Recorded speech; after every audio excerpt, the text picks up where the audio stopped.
Hello, and thanks for joining us from our studios in Tel Aviv. Coming up in today's newscast, a Palestinian group calls for war with Israel. Israel comes up with an alternative to heart transplants. And we reveal why you might be seeing a lot more Chinese tourists in the Holy Land. I'm Denise Wood here with the latest news in Israel.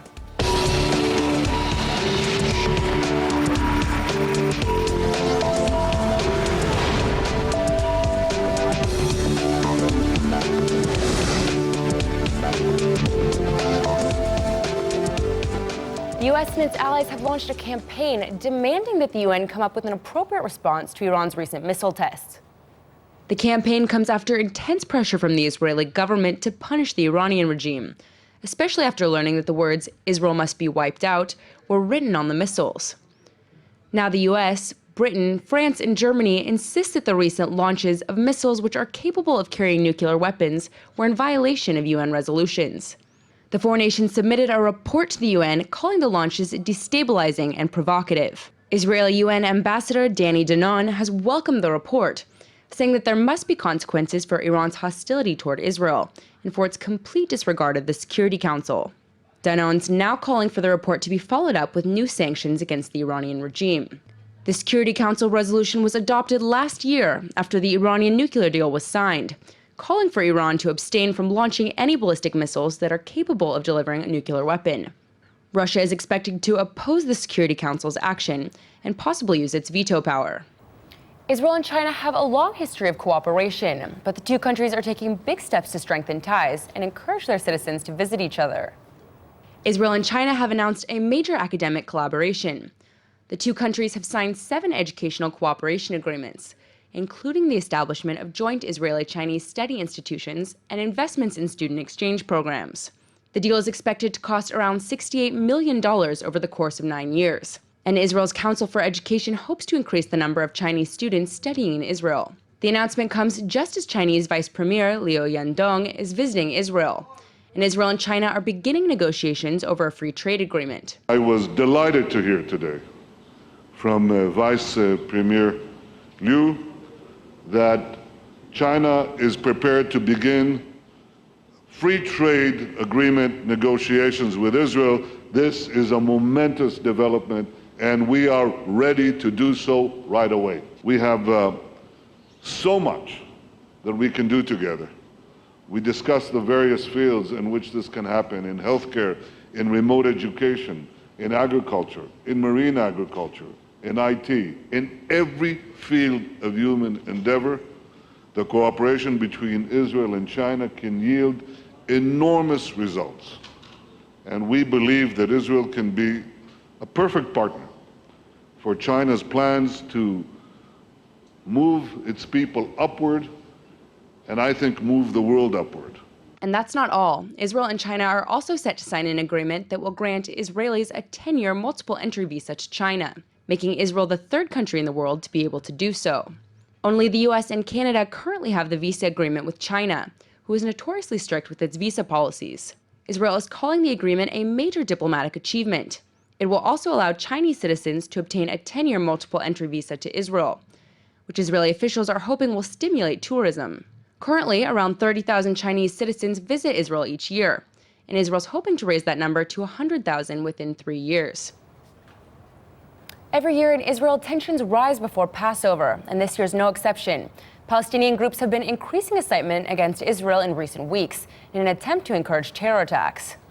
The Al-Aqsa Mosque in Jerusalem has been the focus of a lot of the recent incitement, and the Hamas terror group has released a statement saying the mosque will remain the main source of inspiration for the Jerusalem Intifada. Hamas is also calling on Palestinians and Israeli Arabs to gather around Al-Aqsa and protect it from invasion.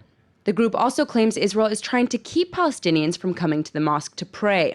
And Hamas isn't the only group that's stepping up their rhetoric against Israel. The Islamic Jihad has also released a new video that promises to avenge the deaths of Palestinian terrorists that were killed by Israel. The video is called Blood Readiness and was released by the military wing of the Islamic Jihad terror group. The video shows the group digging tunnels and preparing for war with Israel, and claims that Israel is killing peaceful Palestinians without mentioning that they were attempting to carry out terror attacks. The video comes as the debate rages on in Israel about a soldier who shot and killed a wounded terrorist in Hebron. The soldier says he thought the terrorist was wearing an explosive belt and was trying to disable it. Many adults and children who have cancer, strokes, or conditions like Parkinson's disease struggle with eating and swallowing. The solution is to often give them a tube that's inserted into their abdomen, giving them the nutrition they need to stay alive. Sounds great, but often the tubes can become infected or even fall out, which is expensive and forces the patient to be hospitalized. But one Israeli medical company has come up with a solution to the problem.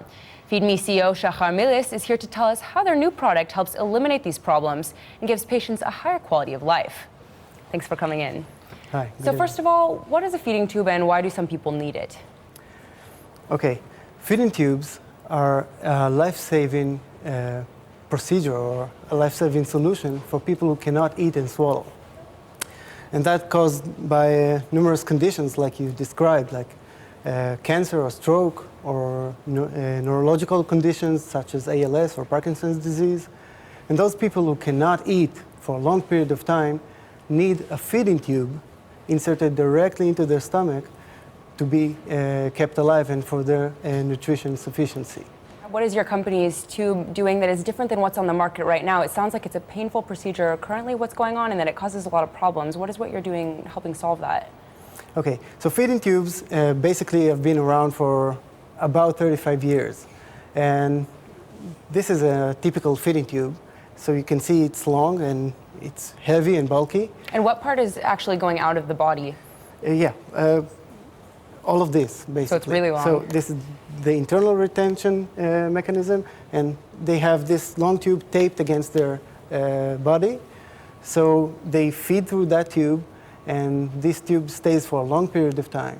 But feeding tubes today suffer from a lot of problems that haven't been solved during all those years. The main problem is dislodgement. These tubes may get entangled in stuff and be pulled out, or get caught in a shirt or bed sheets or something. And this tube, when it dislodges, it's very painful. It causes injury for the stomach, for the tract. And it's also something that would require the patient to rush into the hospital to have a new tube reinserted. So that's one of the main problems that feeding tubes have today. The other problem, which is a very frustrating, time-consuming problem, is that these tubes get clogged over time. As food and medications start to build up inside the tube, feeding becomes longer and longer, and frustration increases by the patient or the caregivers who support the patients.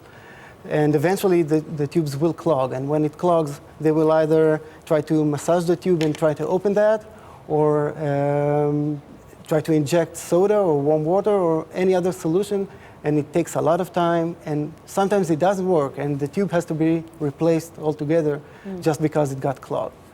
So what we're doing is we have a low-profile enteral feeding device, which means that for the same insertion, same kind of procedure, we have a low-profile device which is very discreet, can be very close to the skin and doesn't require the long tube. It uses the same kind of procedure, like I said. It prevents the accidental dislodgement because we have came to approach it from a different angle. And we identified the problem as being that tubes today have a very soft internal bumper because it's designed to be pulled out by traction when it has to be removed. So there's a conflict of requirements from this product. It has to be rigid enough not to dislodge and soft enough not to cause any damage. So we approached it from a different angle and created a much firmer internal bumper that will not collapse. It is soft, but it will not collapse. So for removal, we're doing a different thing. We're just inserting a tool which looks like a basic screwdriver, and we break apart all these small pieces which will fall into the stomach, and the replacement will have to just extract the tube, which has no force, no pain, and no damage to the patient. It looks like basically, I mean, these look like two totally different products. It seems like yours is much less likely to get pulled out on accident or basically to cause any of the problems you just described. And if this is something that our viewers are seeing and maybe they have these problems and it's something they want, how could they go about getting that? Is it already on the market? When will it be on the market? We're currently in the final validation stages of the development of this product, and we should expect to reach the market in the US and in Europe by first quarter of 2017, probably. Oh, wow. And if someone wants that, would they just ask their physician, or how would they go about actually using your product as opposed to a different kind of feeding tube? Basically the same. It's the same kind of procedure, and the physician will indicate the use of a percutaneous endoscopic gastrostomy, which is this feeding tube, and if he chooses or if the patient wants, so they'll communicate and they'll use this device. Fantastic. It looks like it's going to improve a lot of people's lives and make a big difference. Thank you so much for coming in. Imagine a mechanical nose that could sniff your breath and tell if you have cancer. It might sound like a fantasy, but one Israeli professor has already invented it. And now, Good Magazine says he's one of the world's most influential people who's working to make the world a better place. Technion professor Hossam Haik has been named as one of the most good people in the world, according to Good Magazine. The international publication recognizes researchers for the good they do for humanity, and has named Haik as one of the 100 most influential people in the world who's working to make the world a better place. The magazine says the individuals on its Good 100 list are spearheading change in various fields, including business, science, and education. So what exactly did Haik do? He's best known for inventing the nose technology, which can sniff out cancer in people by mechanically smelling parts of their breath. Cancer tumors produce chemicals that have a specific scent profile. 4 times out of 5, the mechanical nose has been proven to tell the difference between benign and cancerous tumors. The inexpensive and non-invasive system can pinpoint several different diseases, including lung, breast, colon, gastric, and ovarian cancer. Haik was also recently awarded the Humboldt Award for his technology, which is given to prominent researchers who significantly influence their field of study. And Haik's not done. He's currently working on several aspects of the system to diagnose additional diseases and to connect to smartphones. If you have heart problems or cardiac disease, you know how life-changing they can be. Well, Tel Aviv University has just unveiled a revolutionary heart patch that could save lives and become an alternative to heart transplants. Israeli researchers have developed a 3D, remote-controlled bionic heart patch that expands and contracts like a human heart, but it regulates itself like a machine and can be programmed to release drugs from afar. They're calling it cyborg tissue, which is made up of live heart tissue that was grown in a lab, as well as a 3D printed patch and nanoelectronics to help connect the components together. Well, this is the first time that engineered tissue, thick engineered tissue, functional tissues are integrated with the electronics to become cyborg tissues, meaning that there's integration of machine and living tissues. What we've done here, we created this smart patch, smart cardiac patch.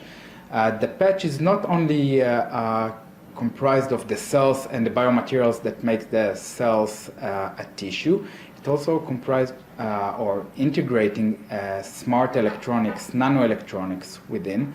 And the role of the electronics is to sense the function of the tissue and to provide or activate the tissue when needed.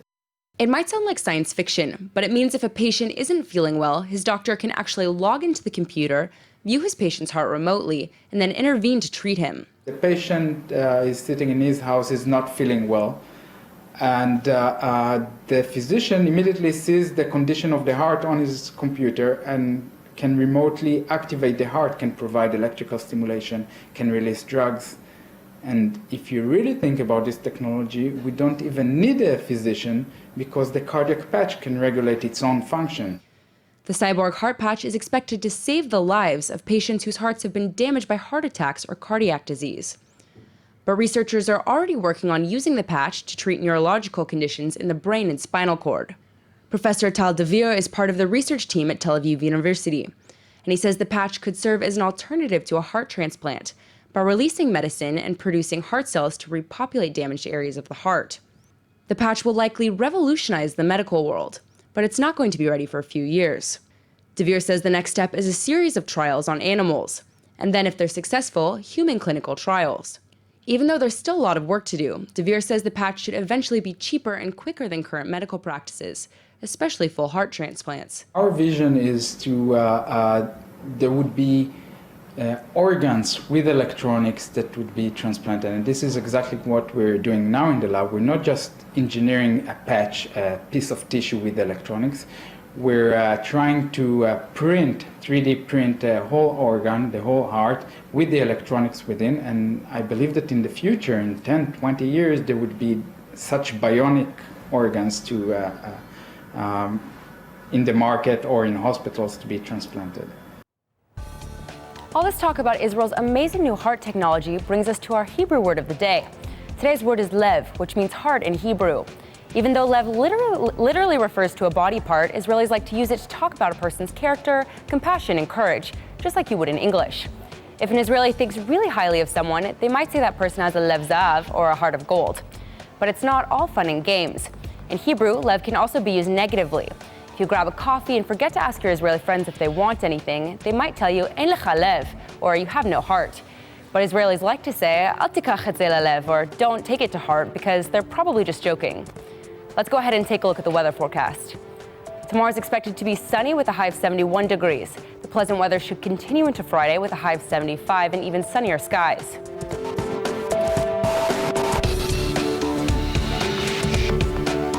All right, everybody, that's it for today's news. Today's exchange rate is 3.78 shekels to the American dollar. Remember to sign up for our daily newsletter at iltv.tv, and don't forget to check out our evening update every night at 8 p.m. Eastern Time. Thanks for watching, and see you tonight.